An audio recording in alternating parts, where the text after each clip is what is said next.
Sup money masters, it's me SJ and I hope you are having a beautiful day today. In today's video I am talking about ETFs, exchange traded funds, not EFTs. That's electronic fund transfer. You do that with internet banking. Get out of here. The other name that is often used for ETFs is index funds.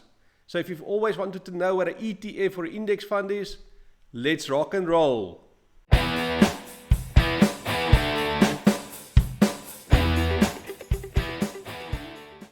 Lovely. Okay, please remember that this is part of a mini series that I've been doing.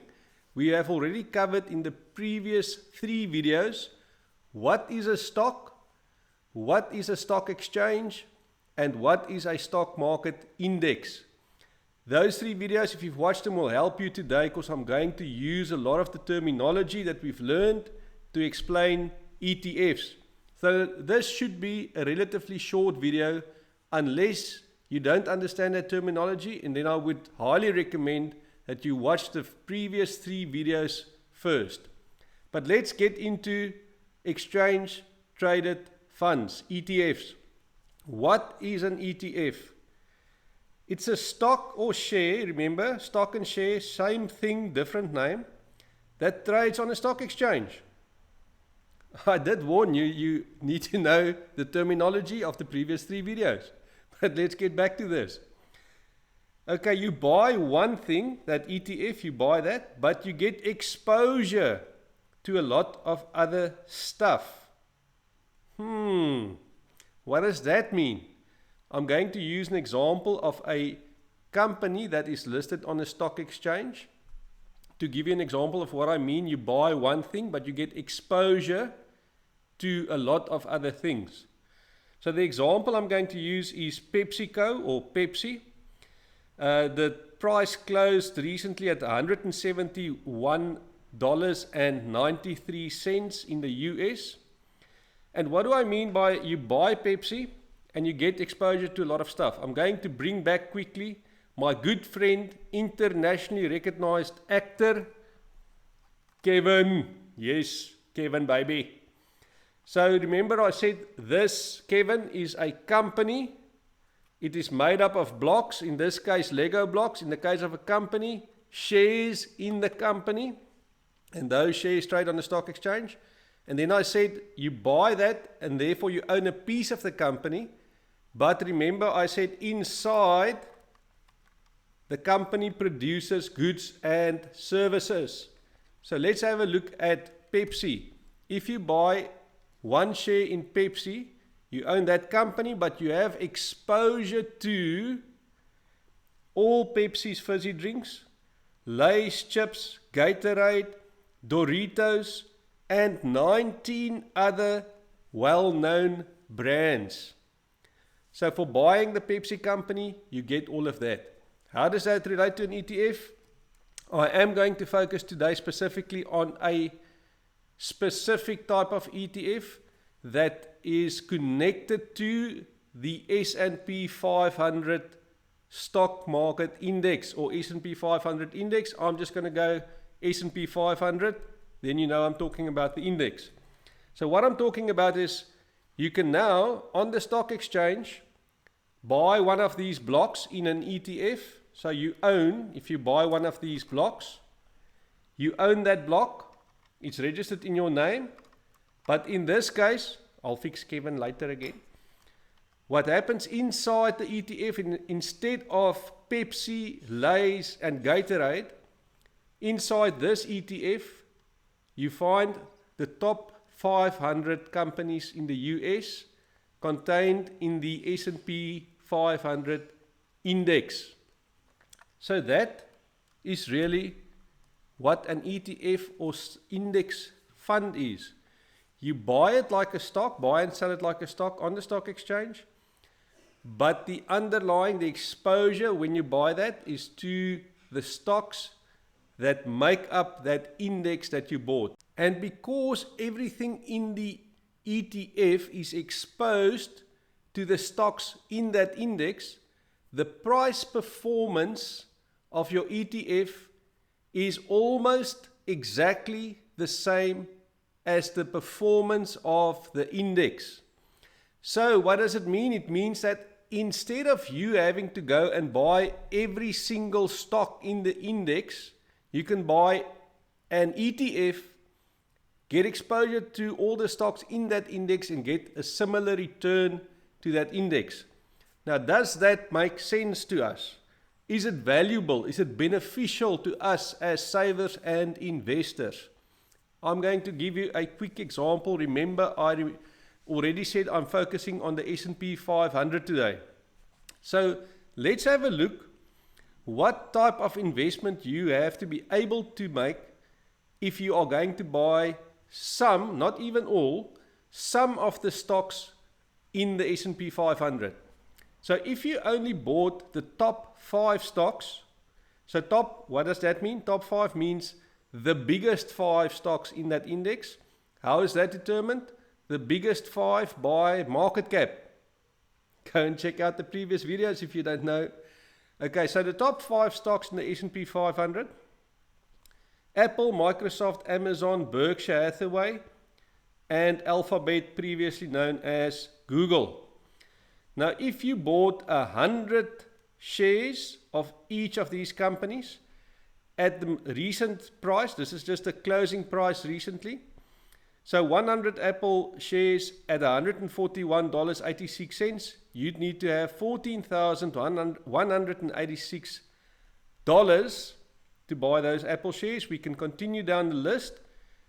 And what we see here is that you need just short round number of $89,000 just to buy 100 shares in each of the top 5 companies of the S&P 500. Then there's still 495 left that you haven't bought. So just to make it more interesting, if we added the next 5 stocks, so that if we wanted to buy the top 10 stocks in the S&P 500, you would have to add or have another $101,000 to buy 100 shares of each of the next 5 stocks. Therefore, it's going to cost you $190,000, round number, $190,000 just to buy the top 10 stocks, 100 shares of each of the top 10 stocks. Then there's still 490 stocks in that index left that you have no exposure to. Or you can buy a ETF, a S&P 500 ETF.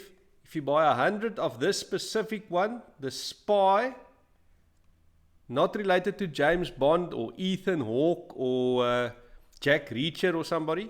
That's just the short name, SPY. But the full name of SPY is the SPDR, S&P 500 ETF Trust. If you buy 100 of this ETF at a price of $400.35, that will cost you $40,000. So instead of $190,000, you could buy 100 SPYs and you could have exposure to all 500 stocks. And now what's going to happen, I just want to get back to the slides.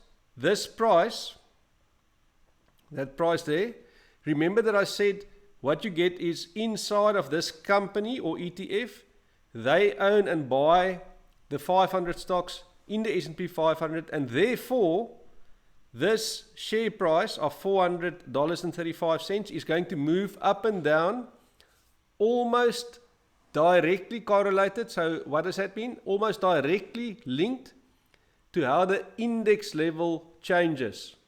So if the index goes up 10% on a day, your share price will go up 10% that day. If the index goes down 3% the next day, your share price will go down 3% the next day. So for a lot less size of investment, $190,000 versus $40,000, you get the top 10 shares for $190,000, or you can get exposure to all 500 of them for a lot less money. So let me conclude with the biggest benefits of owning an ETF. An ETF provides diversified exposure to stocks. Diversified meaning more than one. And you don't have to go and look for what stocks to buy or buy the top 5 or 10. You get exposure by owning this ETF to all the stocks in the index that this ETF tracks. It's accessible. In my previous videos, I mentioned stock markets, and I also mentioned that you place orders through stock brokers. So if you open an account with a stockbroker, you go through that process, you've put money into your account at a stockbroking company. Broadly speaking, by the click of a button online, you can place an order to buy an ETF on a stock exchange that will be executed on your behalf by the stockbroker, and you will be the owner of that ETF that has exposure to the underlying stocks of the index that it tracks. The next one is management fee. The SPY, which I referred to earlier, that specific one charges 0.09% per annum or year. Now the reason there's a charge is the team that works there, they've got to make sure that they buy and sell the stocks that is in the index in exactly the same weights as it is in the index, so that your ETF's price is exactly or very close to the performance of that index. So it's a very low management fee, and some of the even bigger guys like Vanguard and BlackRock, for their most popular ETFs, their charge is 0.03% per year. So it's a really inexpensive way to get exposure to stock markets. The next one, stock research, no worries. What does that mean? It means you don't have to go and research each company to decide which stock you want to buy. If that is your game, awesome. It is can be a very complicated process, but if it's something that you can do and you are passionate about it, awesome. For the rest of us, it's easier to buy an ETF and just get exposure to the stock market. And then risk. This is not necessarily a benefit. I just did not want to forget to mention this. If you watch some of my previous videos early on, I showed you this graph. The risk expected return graph. The more risk you take, the more returns you expect. Not guaranteed, expect. And remember, you are investing in stocks, shares, or equities. That is the same name for these things. Different names, but the same concept. And as you can see here, from this risk return spectrum that's available to, let's say, the normal guy on the street, it is in this higher block, the equity block. It is stock exposure, share exposure, stock market risk, it is there. But if you watch that video of mine, you will remember that I said that block is not necessarily risky. If you have the right time horizon, which is defined by how long do you need or do you have before you need the money back, and therefore you need to know what you are saving for or investing for. If you've got that right and your time horizon is long enough, this is not a risky block, but buying an ETF that has exposure to a stock market index is in that category. It is stock market risk. And there you have ETFs. It is a stock that you can buy on a stock exchange like any other stock, but in this case, that stock gives you exposure to all the companies in the index that ETF tracks. And therefore, the price return of your ETF is going to be the same as the return of the index. There you have it. You're welcome. Remember that if you like this video, to tap that like button, and also remember, wherever you see this icon, you can subscribe to the channel or follow me on Twitter at MoneyMasterSJ on Twitter.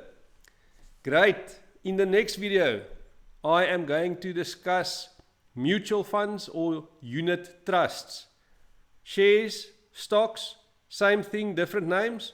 Mutual funds, unit trust, exactly the same thing, just different names. I look forward to bringing that to you. Cheers.